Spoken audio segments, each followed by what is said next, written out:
All right, the bonuses went to Nate, Sue, Miguel, and Anthony Smith. They all won $50,000. Congrats. There were a lot of great fights on the card. I'm gonna write some checks for this one. This was a good one. Who's got the first question? You writing checks? Or you just handing out $50,000 in cash in a bag to somebody? Oh, that made the internet, huh? It did. Yeah, when I don't know how we fucked that up. We were wrong. You guys didn't say anything to me either, so. We need to hold you more accountable. Yeah. Well, sometimes when you guys disagree, you'll say, "Don't you think this guy won?" But I don't know how the hell we overlooked that. Mick couldn't get to the after party fast enough, and I don't know what was going on with me. But yeah, we fucked up, and when I make mistakes, I make it right. So we did. Very good. All right, listen, before we talk about what did happen tonight, what didn't happen, the main event that we had scheduled. I mean, I know 2020 is just what it is, man. At this point, I mean, we're shuffling the main event next week too. I mean, is this getting worse for you, or are you just getting used to it at this point? No, it's all good. You know, we got 3 fights left this year. 3 fights, and you know, we'll get through it. Just part of the doing business these days. If you look back to the old days, we used to have to worry about injuries. Now it's injuries and COVID. But COVID is, for me, COVID's one of these things we're all going to get. We're all going to get it. I haven't got it yet. I've been traveling. I've been living a pretty normal life, I haven't got it yet, but it's like the flu. It's like the cold. We're eventually going to get it. So. That main event, Blades and Lewis, there was talk about maybe rescheduling it. Have you had any progress in trying to get that on the calendar? Yeah, no, we'll get it done. Yeah. You think it'll happen in one of these next 3 weeks? Yeah, it's happening. I can't remember the date off the top of my head, but yeah. Okay, fair enough. Anthony Smith tonight, obviously, was kind of a gut check for him, right? I mean, he kind of back up against the wall, and he comes in there and really impresses. What do you think about his resiliency tonight? Yeah, he looked awesome. He came in to make a statement, and message received. Yeah.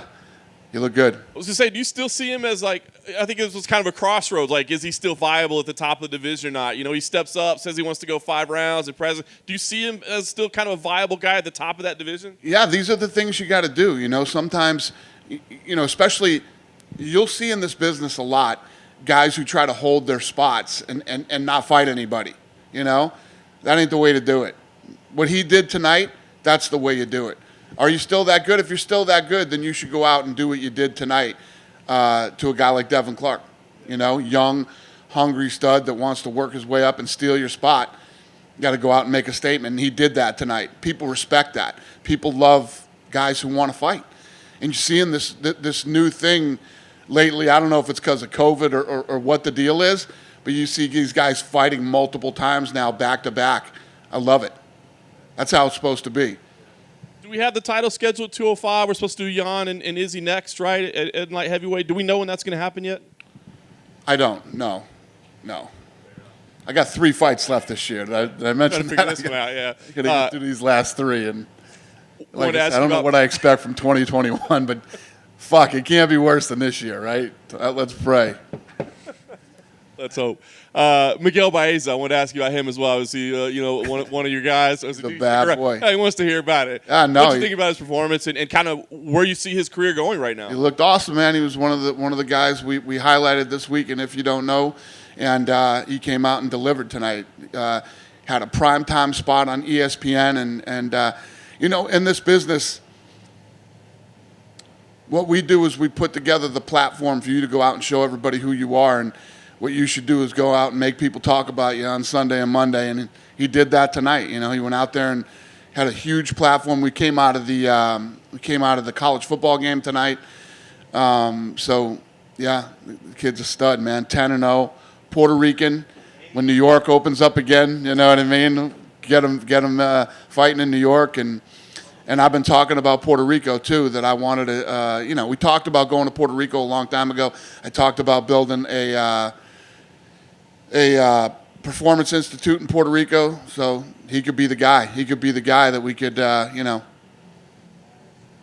always talking, Mexico and these other places, China, and he could be our Puerto Rican star.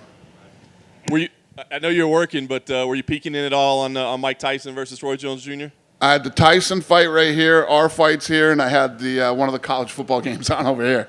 Yeah. What were your thoughts on the Tyson fight? Listen, man, you guys have been asking me questions leading up to this thing, and I didn't want to say anything negative because I love Tyson, and he's a good friend of mine.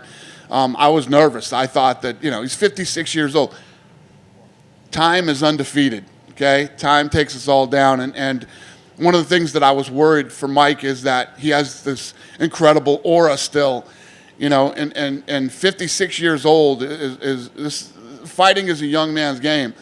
All that being said, he looked fucking awesome tonight. I was blown away by how good he looked, and I was worried about, Roy. Roy's 51 years old, but Roy's been way more active than Tyson has been. But Roy actually got more tired than Mike tonight, which was shocking. And I'm happy for him. I hope they both made a fucking zillion dollars. And it exceeded my expectations. Mike said he wants to do it again. I know you tried to step in last time. Or now that he showed you that, do you go do what you want? You look good. Listen, he's a grown-ass man. He's going to do what he wants anyway. But, good for him. It was actually a good fight. It was an entertaining fight to watch. And I thought he looked really good. I'm happy for him.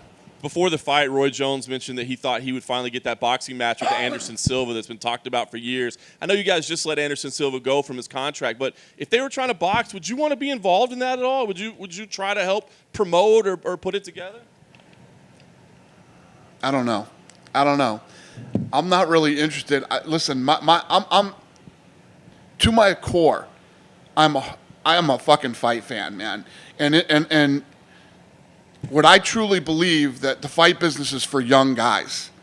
It's not for old guys. Listen, I get there's still some name value out there, and you can go out and you can make some money. But when you're a fight fan, I want to see the best in the world, the best up and coming kids, the best in the world. I want to see these guys fight, and I want to know who is the baddest motherfucker in the world in every division. As a fight fan, that's who I am, and I'm just.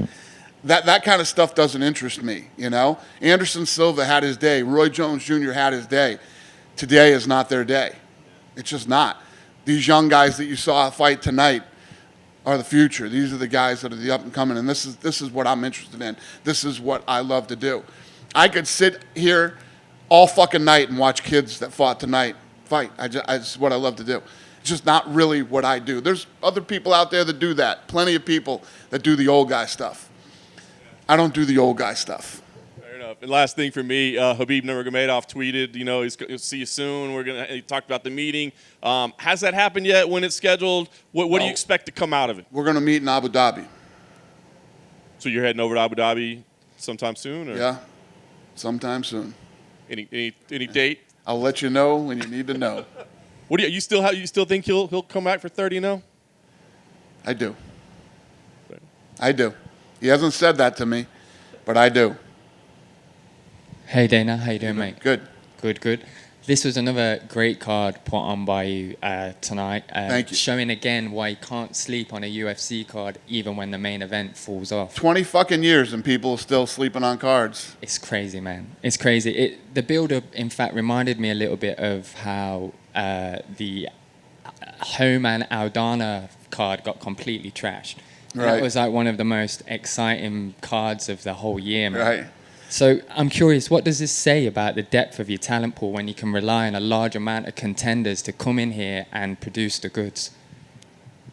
There's different groups of fight fans.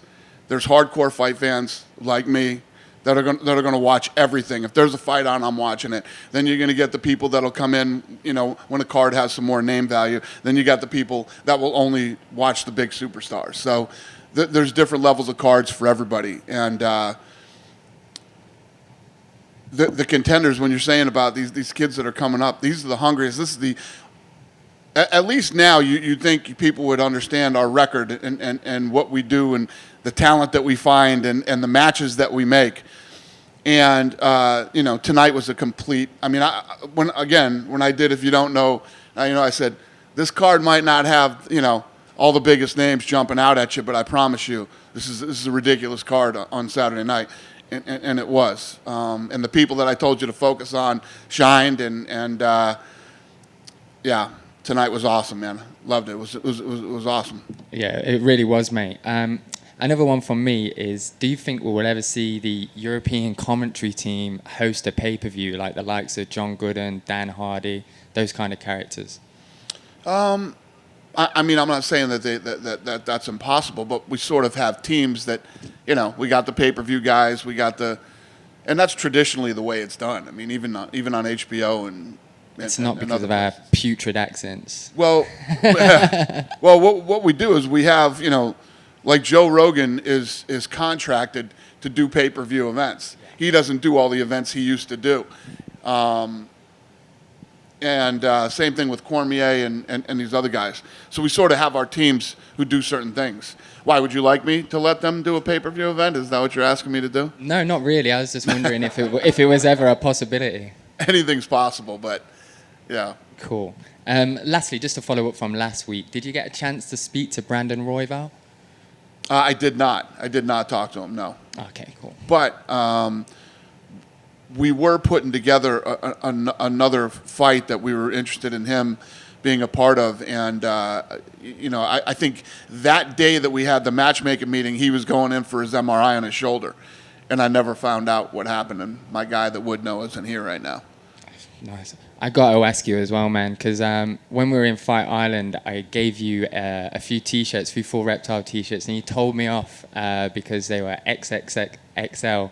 I was just wondering if they did actually fit. I haven't tried them on yet. Nice but, one. But thank you, yeah. Anytime, brother. Thank you and fuck you. Hey, Dana. Yeah. Hey, Dana, I just want to touch base on Michael Chandler. A lot of people thought he would have had a fight already, and we just saw Tony Ferguson getting booked with Oliveira. Is it likely that Michael Chandler could be fighting someone who's not in the top 5 as an opponent? I don't know. The problem with Michael Chandler right now is he stepped up for that fight and he cut weight. So he can't turn around as fast as these other guys can right now. We can't do that to him. So no hurry. Take his time. Get his body back together. The fuck is going on out there? Holy shit. And we'll get him something soon.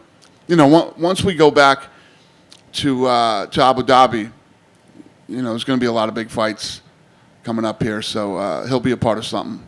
Is it a lock that that opponent will be in the top 5, though? Because Oliveira is not a top 5 opponent for Tony Ferguson. Do you want to see Michael Chandler fighting a Is top he top 5? 6? Top 6. Maybe 7, 8, 9? Who? Oliveira, 7, 8, 9? Where is he? 6. Yeah. Come on, Schmo.